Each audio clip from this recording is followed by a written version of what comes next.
ஆண்டவராய் இயேசு கிறிஸ்துவின் கிருபையுள்ள நாமத்திலே உங்கள் அனைவருக்கும் அன்பின் நல்வாழ்த்துக்கள் கூறி இன்றைய தியானத்திற்கு உங்களை தயவோடு அழைக்கிறோம்.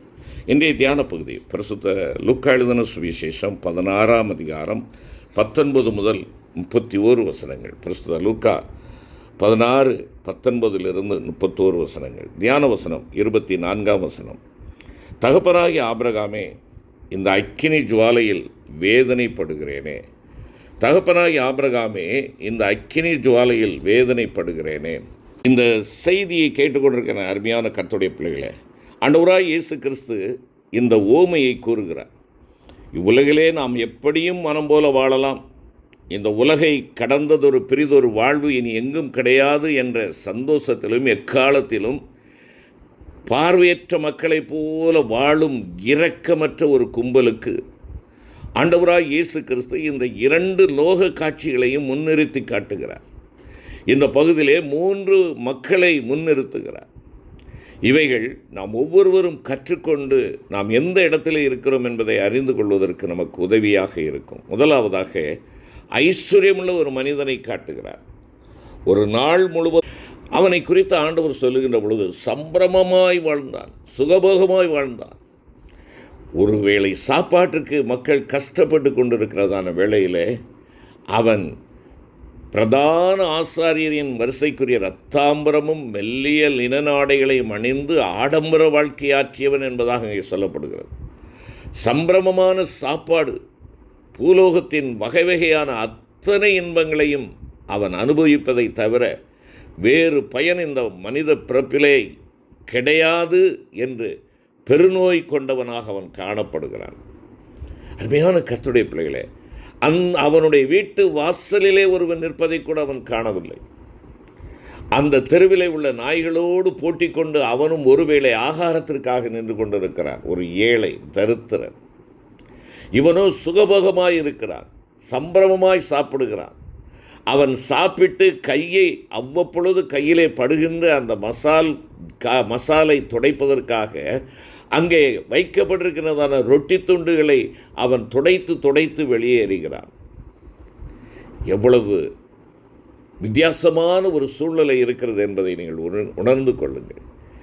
இன்றைக்கு எத்தனையோ கோடிக்கணக்கான மக்கள் ஒருவேளை சாப்பாட்டிற்காக அலைந்து திரிந்து கொண்டிருப்பதை பார்க்கிறோம். ஆனால் நாம் ஆடம்பரமான ஹோட்டல்களிலே, விருந்து சாலைகளிலே அல்லது திருமண வீடுகளிலே நாம் எவ்வளவாய் ஆகாரங்களை நாம் நஷ்டப்படுத்துகிறோம், வீணடிக்கிறோம் என்பதை உணர்ந்து பார்க்க வேண்டும். நாம் ஒவ்வொருவரும் அதற்கு கணக்கு கொடுக்க வேண்டும். எந்த அளவிற்கு சாப்பிட முடியும் அந்த அளவிற்கு நான் பெற்றுக்கொள்ள வேண்டும். எது எனக்கு தேவையோ வயிற்றுக்கு உணவு, அதை நான் பெற்றுக்கொள்ள வேண்டும். எல்லாரும் என்னை பார்த்து பெருமை பாராட்டுவதற்கென்று சொல்லி வாங்கி அப்படியே தட்டிலே வைத்து விட்டு செல்வது அழகல்ல, அது கிறிஸ்தவ பண்பும் அல்ல.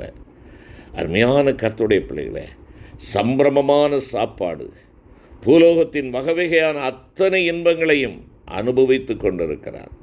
இந்த மனித பிறப்பிலே நான் எல்லாவற்றையும் அனுபவிக்கிறேன் என்ற மேன்மைக்குரியவனாக அவன் காணப்படுகிறான். இந்த உலக வாழ்க்கையில் நமக்கும் ஒரு முடிவு உண்டல்லவா என்பதை அறியாத சிறுமதி கொண்டவனாக அவன் காணப்படுகிறான். இந்த சிறுமதியின் சிற்றின்ப சிகரத்தில் ஏறி நின்ற வேளையிலே மரணம் அவனுடைய உயிரை அறுத்து விட்டது என்று சொல்லி நாம் இங்கே பார்க்கிறோம். ஆம், எனக்கு அன்பான கர்த்தருடைய பிள்ளைகளே, இந்த உலகத்தோடு வாழ்வு நிறைவு பெறுவதல்ல, கல்லறைக்கு பின்பாகவும் ஒரு வாழ்வு இருக்கிறது. அந்த 2 நித்தியமான இடம் உண்டு.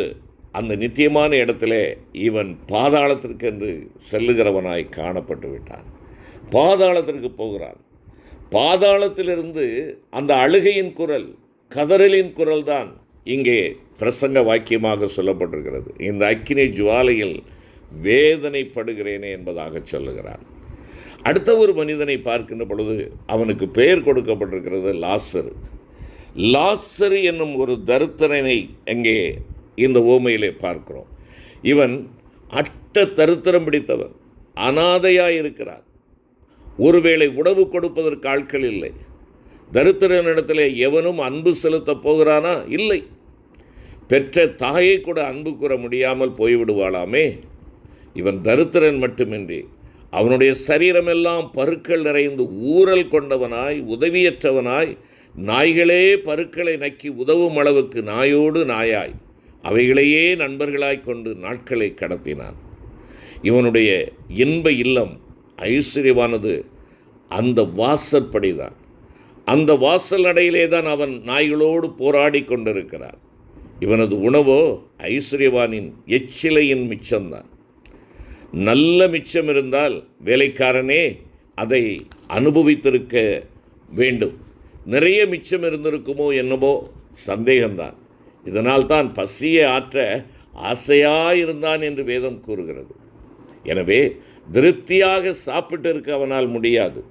ஒரு நேரமாவது இந்த ஏழைக்கு திருப்தியாக, இவனும் நம்மை போல மனிதன்தானே, தேவனுடைய படைப்பு தானே, நம்முடைய வாசல் நடையிலே தஞ்சமென கிடக்கின்றானே என உணர்ந்து ஆகாரம் தந்திருக்கலாம். ஆனால் தரவில்லை. இந்த லாசருவின் நண்பர்களாக அங்கே நின்று கொண்டிருந்தவர்கள், லாசருக்கு உதவி செய்தவர்கள், அவனுடைய பருக்களை நக்கி அவனுக்கு உதவினவர்கள், அவர்களுக்குத்தான் முதலாவதாக அந்த மீதிச்சோறு கிடைத்திருக்கும். அந்த எச்சில் சாதம் அவர்கள்தான் போட்டி கொண்டு முதலாவது அவர்கள் சாப்பிட்டு இருப்பார்கள். அருமையான கர்த்தருடைய பிள்ளைகளே, அவர்கள் சாப்பிட்டு மீதியானதைத்தான் இவனும் சாப்பிடுவதற்கு ஒரு வாய்ப்பு கிடைத்திருக்கும். நாய்களுடன் தோழமையும் கொண்டு உயிர் வாழ்ந்தானோ நாம் அறியோம். ஆனால் ஆண்டவராகிய இயேசு கிறிஸ்து அறிவார். எனவே தான் இங்கே நாம் பார்க்கின்ற ஒரு காரியம், இப்படிப்பட்ட என்னுடைய பிள்ளை நாய்களோடும் போராடி கொண்டிருக்கிறானே, பசியோடும் தாகத்தோடும் அவன் தவித்து கொண்டிருக்கிறானே, சரீரமெல்லாம் புண்களாக அவன் காயப்பட்டவனாக காணப்படுகிறானே, நான் அவனுக்கு சகாயம் செய்ய விரும்புகிறேன் என்று சொல்லி, பசியும் தாகமும் இல்லாத பொன்னால் செய்யப்பட்ட வீதிகளான அந்த நாட்டிற்கு சில நாட்களிலே இவனை அழைத்து கொண்டார். கர்த்தர் எனக்கு சகாயர் என அர்த்தம் கொண்ட பெயரையுடைய லாசரு தேவதூதரால் ஆபிரகாமின் மடியிலே கொண்டு போய் விடப்பட்டார். மூன்றாவதாக நாம் பார்க்கின்ற ஒரு காரியம், ஆபிரகாம் மடியிலே லாசரு. மடியின் பிடியிலே ஒடிந்து விழுந்த ஒரு செடி போல வாயில் படியின் அடியிலே கிடந்த இவனுக்கு கிடைத்த பெருமையை பார்த்தீர்களா? மேன்மையை பார்த்தீர்களா?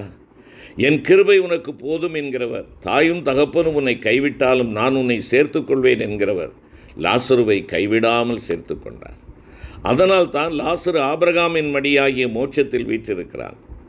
தரித்திரனாய் இருந்த இவன் இப்பொழுது ஐஸ்வர்ய சம்பன்னனாய் இருக்கிற ஆபிரகாம் மடியிலே இருக்கிறான். இருக்கிற நிலையில் உபத்திரவத்தின் குகையில், வியாதியில், வறுமையில், நிந்தையில், கந்தையில், எந்த நிலையிலும் அனரமியமாய் இருக்க கற்றுக்கொண்டவனுக்கு மரணபரியந்தம் உண்மையாயிருக்கிற விசுவாசிகளின் தகப்பனாகிய ஆபிரகாம் அடியிலே இடம் கிடைப்பது மிகுந்த ஆச்சரியம் அல்லவா? நான்காவதாக நாம் பார்க்கின்ற பொழுது தகப்பனாகிய ஆபிரகாமை நாம் இங்கே பார்க்கிறோம். இந்த பூவுலகின் இன்பங்களை ஒன்றுவிடாமல் தானே அனுபவித்து தனக்குத்தானே தேடிக்கொண்ட கொடிய எரி நரகத்தினின்றும் ஐஸ்வர்யவான் எழுப்புகின்ற அழுகுரல் கேட்கிறது. தன்னுடைய காலடியில் கிடந்த லாசருவின் நுனிவிரலில் தொட்டு ஒரு சொட்டு தண்ணீரால் என் நாவை குளிரப் பண்ணும் என அங்கலாய்க்கிறான். நீ பூமியிலே அனுபவித்ததை நினைத்துக்கொள் என்ற ஆபிரகாமின் பதில் எவ்வளவு ஆணித்தரமான நீதி செலுத்தும் வார்த்தைகள் என்பதை உணர்ந்து கொள். ஐஸ்வர்யவான் பூமியிலே அனுபவித்தது தவறா? இல்லையே. நீ அனுபவிப்பது போல உன் அயலானும் அனுபவிக்கவே உனக்கு திரண்ட ஆஸ்தி, உயர்ந்த கல்வி, செல்வாக்கு, உத்தியோகத்தில் உயர்வு எல்லாம் கொடுக்கின்றேன். உன் அயலானை கண்கொண்டும் காணவில்லையே நீ? அவன் துன்பத்தையும், அவன் வியாதி, அவனுடைய பசி, அவனுடைய வறுமை, அவன் படுகிற நெருக்கடி, இவைகளை கண்டு அவனுடைய துயரை துடைப்பதற்கு நீ கடுகளவு கூட எந்த காரியத்தையும் செய்யவில்லையே. நீ அதை உணராத அறிவற்றவனாக மாறிவிட்டாயே. இதை நீ நினைத்துப்பார்.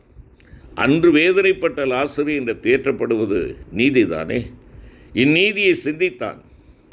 நடக்கின்றவற்றை கண்டும் காணாதது போல இருக்கும் ஒரு ஆட்சி, துயரப்படுகிறவர்களின் துயரை துடைக்காத எந்த கட்சியோ, ஸ்தாபனமோ, நிர்வாகமோ, தனி மனிதனோ தேவனுக்கு கணக்கு கொடுக்கத்தான் வேண்டும். இதன் பின்புதான் ஆண்டவர் தனக்கு தீர்த்த இந்த கணக்கு சரியென அந்த ஐஸ்வர்யவான் கண்டு கொண்டார். பாதாளத்திலிருந்து குரல் எழுப்புகிறான், எனக்கு 5 சகோதரர்கள் உண்டு, அவர்களும் இந்த வேதனைக்குள்ளாக வந்துவிடக்கூடாது. லாசருவை அனுப்பி சுவிசேஷத்தை சொல்லும் என்பதாக சொல்லுகிறார். ஆபிரகாம் சொல்கிறார், அங்கே மோசையும் தீர்க்கதரிசிகளும் என்று கூறி அவனுடைய வாயை அடைக்கிறார். அருமையான கர்த்தருடைய பிள்ளைகளை, நீங்களும் நானும் அறிந்து கொள்ள வேண்டிய சத்தியம் என்ன? ஐஸ்வர்யவான் செய்யத்தக்கவைகளை செய்யாமல் போனார். என்ன உபதேசம் கேட்டு மனம் திரும்பவில்லை. இதை அவனே ஒப்புக்கொள்ளுகிறான். 30வது வசனத்தில், நாமும் ஆண்டவராய் இயேசு கிறிஸ்துவின் மோட்சானந்த பாக்கியத்தை அடைய மனம் திரும்புவோம். செய்யத்தக்க நன்மைகளை நமது பிறருக்கு முழுமனதோடு அன்போடு பூரணமாய் செய்ய நம்மை அர்ப்பணிப்போம். பரிசுத்த மத்தேயு 25ஆம் அதிகாரம் 40வது வசனத்தில், இந்த சிறியரில் ஒருவனுக்கு எதை செய்தீர்களோ அதை எனக்கே செய்தீர்கள் என்பதாக ஆண்டவர் குறிப்பிடுகிறார். அருமையான கர்த்தருடைய பிள்ளைகளே, நீங்களும் நானும் நம்முடைய கரங்களிலே ஆண்டவர் கொடுத்திருக்கிற சிலாக்கியங்களை வைத்து தேவையுள்ளவர்கள், வறுமையில் உள்ளவர்கள், பசியால் வாடுபவர்கள், அன்பற்ற நிலையிலே துரத்தி அடிக்கப்படுகிறவர்கள், அவர்களை அரவணைப்போம். ஆண்டவருடைய ராஜ்யத்தின் தூதுவர்களாக அவர்களுக்கு இந்த உலகத்தில் நாம் இருக்கின்ற பொழுதே நாம் நன்மையான காரியங்களை செய்து முடிக்க நம்மை ஆண்டவருடைய பாதத்திலே அர்ப்பணிப்போம். அன்பின் ஆண்டவரே, கேட்ட சத்தியத்தின்படி நாங்கள் இந்த உலகத்திலே பொறுப்புள்ளவர்கள், உத்தரவாதிகள் என்பதை உணர்ந்து செயல்பட, ஆண்டவரே, எங்களுடைய வீட்டு வாசலில் இருக்கிறவர்களை நாங்கள் ஆண்டவரே கரிசனை காண்பிக்க, அவர்களுக்கும் இறங்க, எங்களுடைய அயலாரை நேசிக்க எங்களுக்கு பலன் தார். மீட்பு இயேசுவின் மூலம் வேண்டிக் கொள்கிறோம் பிதாவே. ஆமென்.